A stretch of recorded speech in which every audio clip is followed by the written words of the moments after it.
and welcome back to Mystic Matters. We are the Greater Mystic Chamber of Commerce. Well, Kristin, I'm back. And I want to know glad. If you missed me. I did miss you. It was so lonely here. I loved my guests. Yes. I had a really good time. Yeah. But I was totally missed. Yeah, okay. I'm an amateur. I really am. Yeah, no, you're not an amateur. It's been just great. Kristin's been pinch hitting here for a long time. I hope that we continue it. You never know, but because you have some great surprises for us. I do. Yes, you do. I'm not going to tell you what they are. Yes, you are. You're going to share our move. Oh, okay. So, yes, the Greater Mystic Chamber of Commerce has moved their executive offices. Yes, we finally moved. I've been talking about it for months. Very excited. Nice old house on 62 Greenmanville Avenue. It's fantastic. Please come by and visit us. It'll be a welcome center and our offices, and we'll probably have a grand opening in April. Since we've changed our direction to tourism, Susette, it's been a great journey, and to be right there on the main road. Right. So we want to do it right, so we're gonna, take our time and see how the flow works. And well, I think it's been great that we have identified not only tourism, but what the community wants too.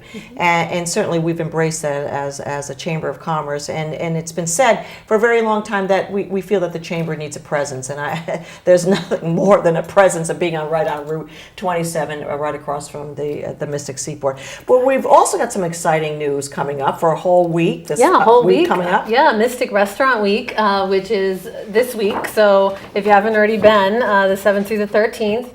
And we've got 21 restaurants participating. Everybody really wants to do this. Yeah. So it's a certain price for dinner, and they have certain menus.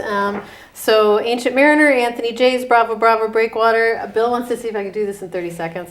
Captain Daniel Packer Inn, Chapter 1 Fine Food and Drink, Engine Room, Frank's Gourmet Grill, Go Fish, Harbor House, Jealous Monk, Latitude 41, Mango's Wood Fired Pizza, Metza, Mystic Diner, Oyster Club, Pink Basil, Steakhouse, getting close. The Irons, the Mystic Boathouse. All right, I'll give her 22 seconds. Did I say Frank's? Because Frank's is where I'm going. Well, I don't know. I've got my favorites too, but I'm not going to mention because everybody has their favorites, but I'm going one night. And the specials are at lunch as well. Okay. And all the menus are on our website.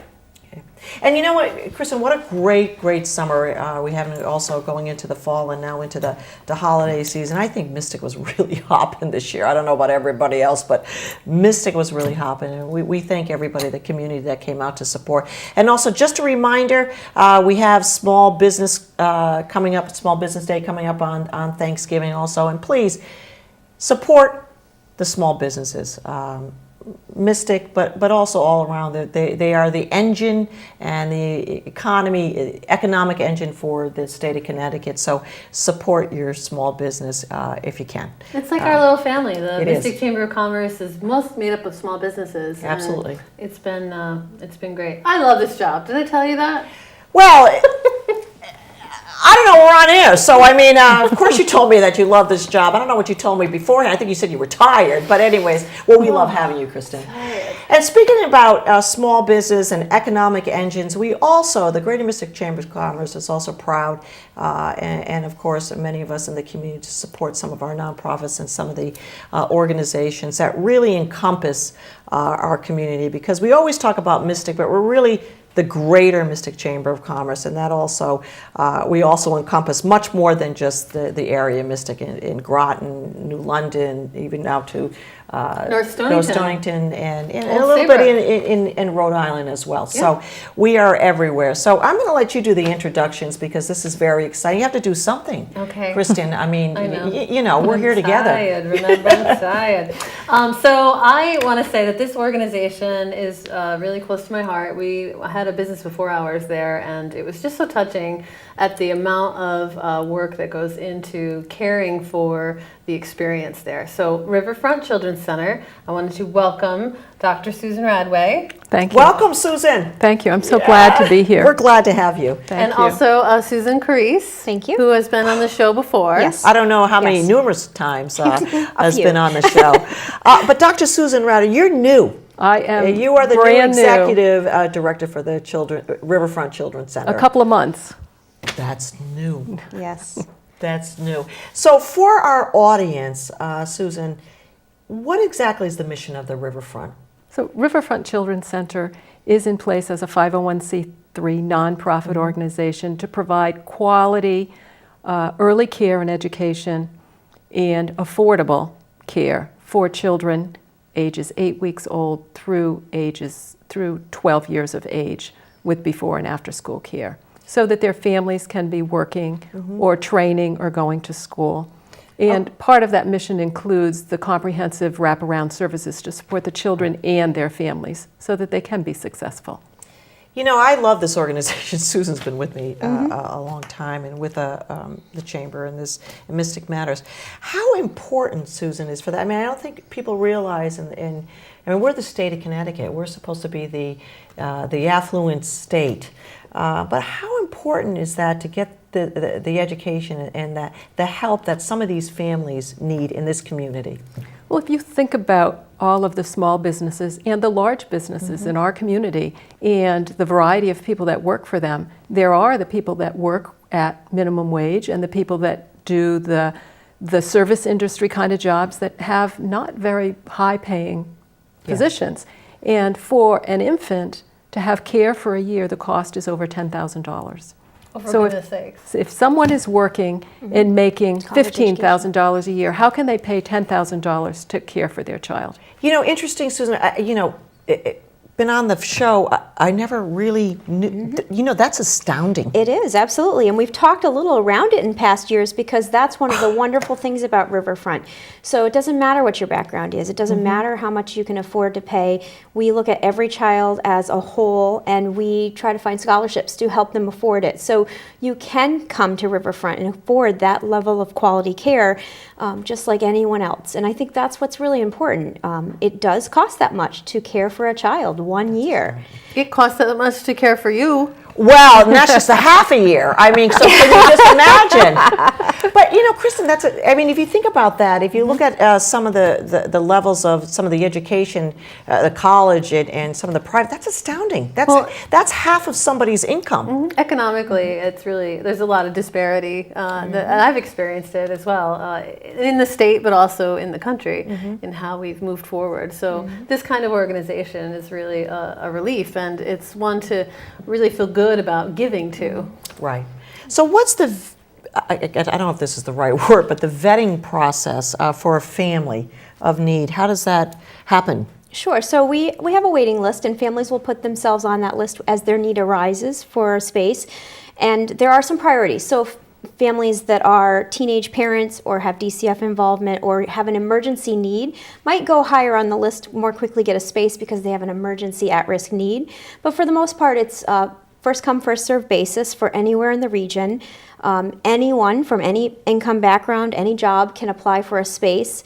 But because the wait list sometimes is a long list, a lot of families that could afford other care will find other care. So what we find is most of the families that are waiting to get spaces at Riverfront are families who have no other option for care that they could afford or that they could get to with transportation or that is going to be high quality for their child. Right, right.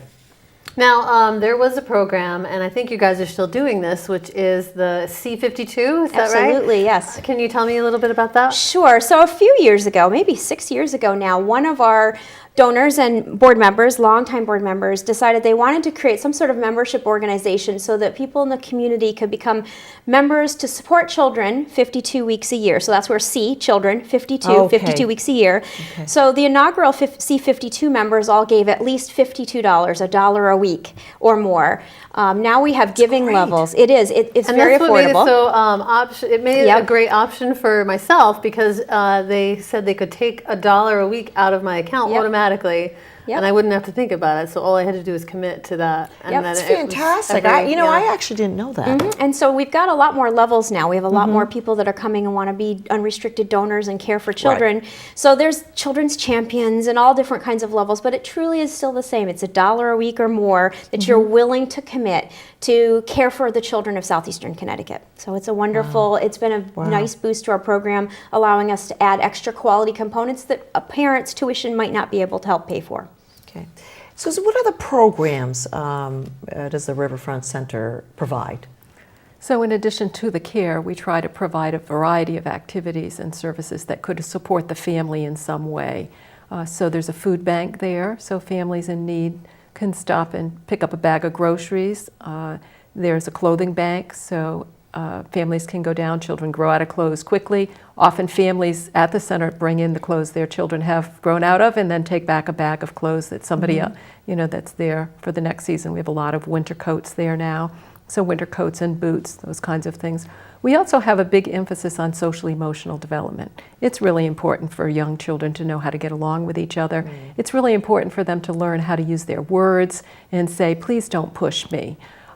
Those kinds of things when you're standing in line and little 2-year-olds are bumping into each other or they start poking or pushing or trying to grab a toy out. Use your words. That's the beginning of good social emotional interactions. And so we've done a lot to support staff in professional development to better understand how to identify social and emotional concerns in young children and how to help them learn to use their words and interact appropriately.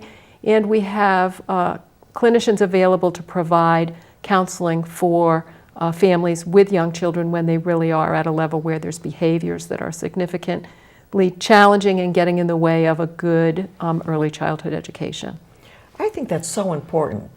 I mean, you look at, everybody says, well, it starts, I don't know, I shouldn't say zero, but infant to 7 years old. I mean, I've heard this quite a bit, that is the time where you're going to get those social, or at least the development of social skills, and also their personality comes out at that particular time. Is that true? It's true. That 0 to 7, I guess, is what Well, at birth, one of the big things that's conversation right now is skin-to-skin contact and how much that can decrease the likelihood of different kinds of behavioral instances for children because it calms them. And we're talking about skin-to-skin contact, which is typical. A baby's born and they're placed on mother's chest, but the recommendation that dads have skin-to-skin contact.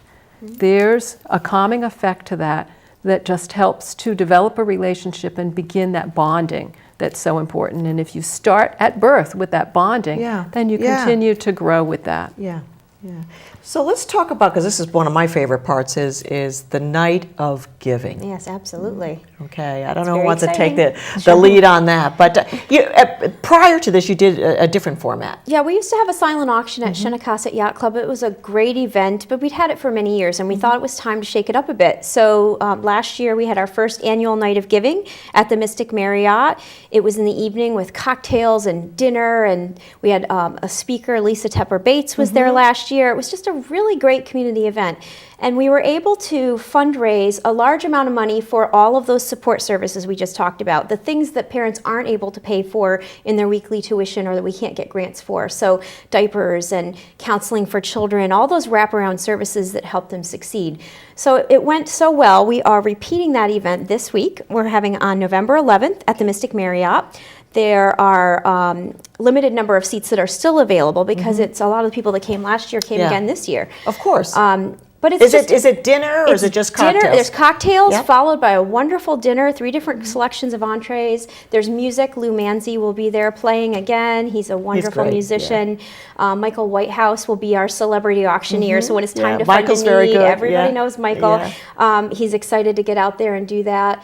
And we have C-52s there, we have donors, we have board members, all kinds of supporters just coming out to celebrate the uniqueness of Riverfront and just to say this is a great place and I want to support them. So you can hold up your paddle and say, I will donate a certain amount for diapers. Is that how you work it? Yeah, they fund a need. So the Fund a auctioneer will say, who can give us $50 towards diapers or $25 towards 3 weeks or 3 days of formula, whatever the different items we are auctioning off, anywhere from a $25 item up to someone who might want to give $10,000 and fund a whole year of someone's tuition to help a family out. So yeah, it's got all different levels and people get really excited about it because it's really sort of fun when you get into the midst of it all, hundreds of people in there lifting their paddles to support children. It really is a great site.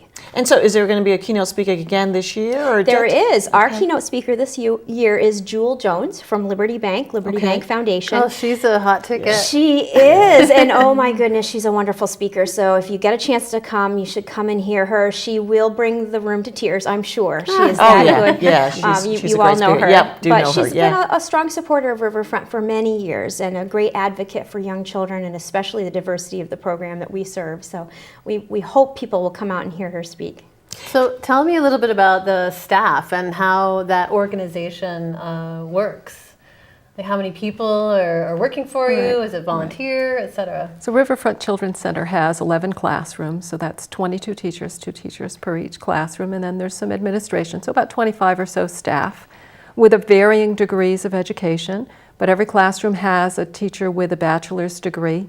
At a minimum, an assistant may have an associate's degree, but everybody has early childhood credits working to there. We do welcome volunteers. We have a young high school student doing some volunteering for community service hours for her school right now. We have volunteers come in from various organizations with adults or young people with some level of disability for them to be involved in some way. We look for people wanting to come in and read because we know that reading and talking to children is the greatest foundation for their learning and preparing for school. We gardens. Our gardens are a great volunteer. The gardens are great garden project huge, right now. So there's vegetable gardens. The kids go out and plant. They pick. They're being put away for the winter right now by another group of volunteers. And right now we have another garden project being installed, which is a Tranquility Garden. And it's going to have some paths through it and some plantings and up a little bit of a few steps with an overlook for the children to go and see the butterflies and the birds and whatever they can observe related to nature in this garden. And Typically, how many students are in a class, Susan? depends on the age. Okay. So the younger children, there's 2 staff one staff per 4 children, so each classroom has 8 children and 2 teachers, so that's infants and toddlers. And then the 3 and 4-year-olds have 10 students to a staff, but there's always 2 staff in a classroom. So that's not just daycare. I mean, it's a whole. Well, that's the beehive. need. No, I mean, I think no, it's education. Yeah, but it's education, and education. It's learning. A great organization. I'm going to put Susan Corrice on a little bit of I'm going to put her on the spot Okay. because I don't know if everybody knows, but I'm going to tell you something. How long, Susan, have you been with this organization? Well, I just finished my 20th year. Oh, That wow, is, congratulations. I want Yes. to tell you how amazing that is, and how long has this organization been in existence? Well, this is its 34th year, so it's been a lot longer than I've been there. But I have to say, there's just something really special about Riverfront Children's Center. I mean, it was the place I wanted to move from New York to Groton, Connecticut for Riverfront. The passion that people have. New York to Groton, Connecticut. Yes, because of Riverfront. And I think the key here is that it just does so many wonderful things for so many children and families that you don't always get in every situation when you see a preschool or an early learning situation. We do the educational component, but we care for the entire family. And to me, that was very important. And we have such a great relationship with the community. I think that also drew me there. Yeah, and I don't know if that always was like that. I'm not sure. But since I've known you Yeah. and some of the other people in the organization, I think you've brought a really good awareness. But you've been basically in the finance. I have. I started out as a teacher, a preschool teacher there, and moved my way through. But I do have a passion for the finance and the grants management part. And I think that because I am a teacher, it allows me to see sometimes how more creative we can be with the funding than if I was just an accountant. I wanted to walk in there and say, well, let's spend this or that. I can sort of see it from a teacher's perspective or from a family perspective. But the truth there is that every penny that comes through that door, I cannot believe that I can see that as a finance director. Every penny goes right back out to the teachers and the children, the quality of the program, and that is really special. I mean, it's just the leanest, meanest business you could even see because we want every dollar. I love to that. The go leanest, to the children. meanest business you could ever. I mean, Absolutely. I'm a business person, so I understand that. Yeah, yes. I understand getting that the value for the dollar that's being donated. So just another question I have. You've been around 20 years, Susan. What have you seen from this organization, and how has it impacted some of the kids and the families that you've seen later on? Now that's a great question, because that's one of my favorite moments. Almost every year I meet several of our kids somewhere, and they are graduating college, they're out of college, they have degrees. It's wonderful to see the children that we've worked so hard with families to try to help them to survive economically, get through traumas and stresses, see them 20 years later with their own children and families, with careers, and they're doing well. And so I'm not saying that every child we ever impact is going to have that high level of success, but so many of our kids are succeeding because we were able to give them the foundation they needed right when they needed it most. It was a critical age or something going on with their family right then. They needed help, and we didn't turn our backs on them, and we supported them fully as a community. And now they're giving back as productive members of communities as they're adults now. So I think that's the most thrilling part. That is great. And I think too, the fact that it's a private but nonprofit organization helps, because then you can adapt as you go, and you can see what works and move forward from there, whereas maybe a governmental agency might have to have requirements that didn't necessarily fit the actual needs of the children. So it's a really good combination. It's important to remember that we really do have a lot of guidelines we do follow, but because we are private nonprofit, we can place our emphasis. And one thing I think to note is the majority of our children that come at infancy leave when they go to kindergarten or even stay for before and after school care. So we provide continuous continuity of care and early education for a good number of children from birth to age 6. So Susan, there is a social, economic, sometimes you get some of the families that really don't have the means to, I mean, this provides certainly is very helpful, but do you also get some of the emotionally disturbed, I don't want to say disturbed, that's not the right word, but the challenges that come to you, maybe not at birth, but maybe they come at second grade. Well, is that a difficult time for you, for the organization to deal with? Is it, I mean, every day is a surprise. Every day has the different things, and some days it may be something that truly is a crisis for a family, and we hop right in and figure out how can we support that family, what they're doing. And we know that some of our children have experienced instances where trauma has impacted them, and so what's referred to now as toxic stress, the interactions in family where there's lots of yelling, where there's people coming and going, where somebody's hurt, somebody's died, where they've moved multiple times, they don't know where a consistent home is.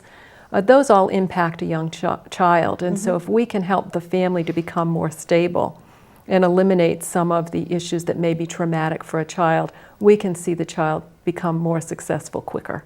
so there is that education component, Absolutely. but there's also that emotional support as well. We have a video. I think Frank's trying to tell me. I hope that's I what he's know. trying to tell me, We've that got we a can video. play. Yeah, I'm sorry, Frank, but I know this is important too. Did you so say why there don't you- wasn't enough time for the video? I don't know what he was saying. It was like We sign sent Oh, language. there- pictures. there it and is so right there. Yeah, these are pictures of the center and the children in the course go of ahead the and talk through this, course of the because- day. oh my gosh. We are almost always full with infants and toddlers. Aren't they just adorable?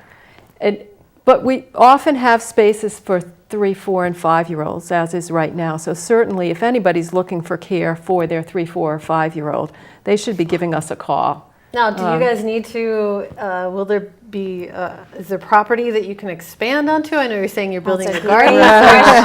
I know Susette probably heard this before. Yeah, I've heard this before, You know, but we this is a great we video. have a large property. It's very undeveloped, and so we constantly work on, do we find a new location? What do we do? So our board is working on that now, but truly, I think if we had a whole other location, another building, we probably would fill that just as quickly if we had the funding, because there's such a need in the community, and we have a good reputation for what we're doing. Absolutely. So even some of our children now, you're seeing some of our children are second generation Riverfront children. Their parent has graduated, gotten married, and they've brought their child back to us to get the quality education that they received. So some of these pictures you're seeing are some second generation, and that tells you something. When you're willing to bring your child back where you went to school, you're saying that's a good place to be.